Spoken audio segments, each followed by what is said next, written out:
all morning, Lee. Yeah.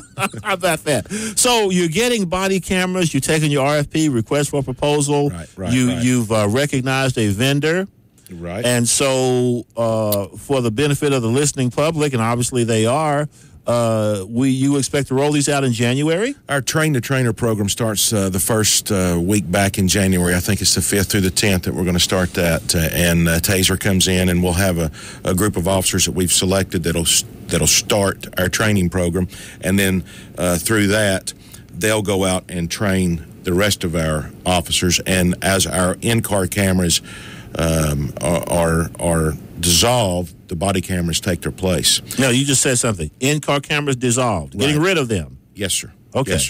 Yes, sir. We'll run a parallel system for a while till we get comfortable with the new TASER cameras.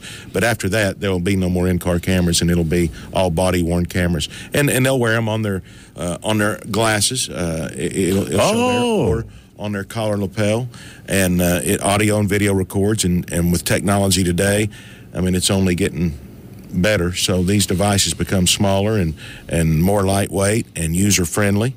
And we're at the sheriff's office, we've been blessed with some great leadership, and J.J. Jones has done a fabulous job being sheriff, and we don't rest on excellence. If you sit back and you say, well, we're doing a great job, we've made it. We have made it to an excellent point.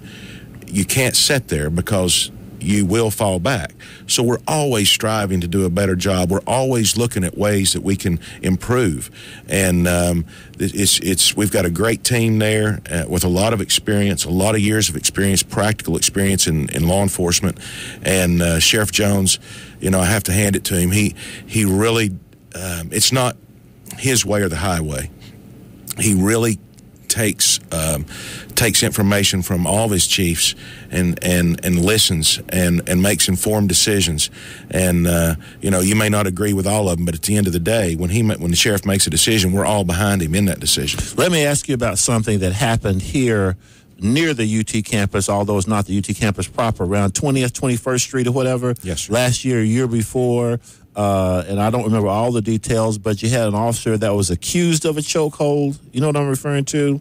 Yes, sir. An Knox County Sheriff's officer. Right, what was the end result of that? And you remember that situation? That officer resigned during an investigation. And, it's just J.J. does not put up, Sheriff Jones, he doesn't put up with anything like that. I mean, you can go back prior to that, to the Dizzy Bat incident, and, there was no one hurt, just a little embarrassment, some feelings hurt from some young people. But, it's really, that's his style. He gives you the opportunity to do your job, but when you mess up, the opportunity to do your job is gone.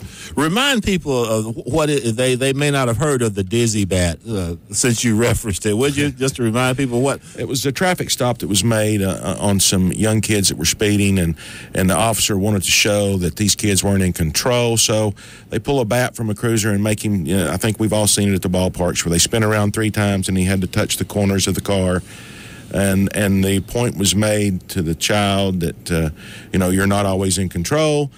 And the point was made to the officers from the sheriff that they were not always in control. We have just a few minutes remaining with Chief Tramel. Now is an opportunity for you to call and ask him, as he told me, anything's on the table.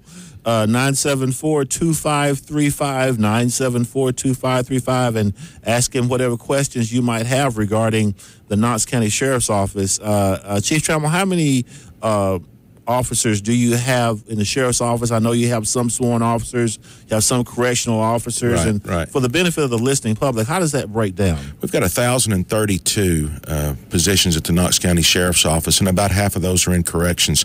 And we have another four. It's not another, but in that 1,032, there's about 470 sworn officers.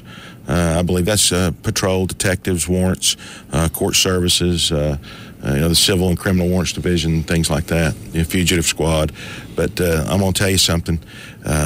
They do a fantastic job.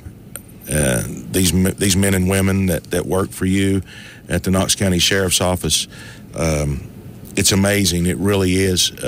I wish that people could see some of it through my eyes, because they work very hard every day and they love what they do.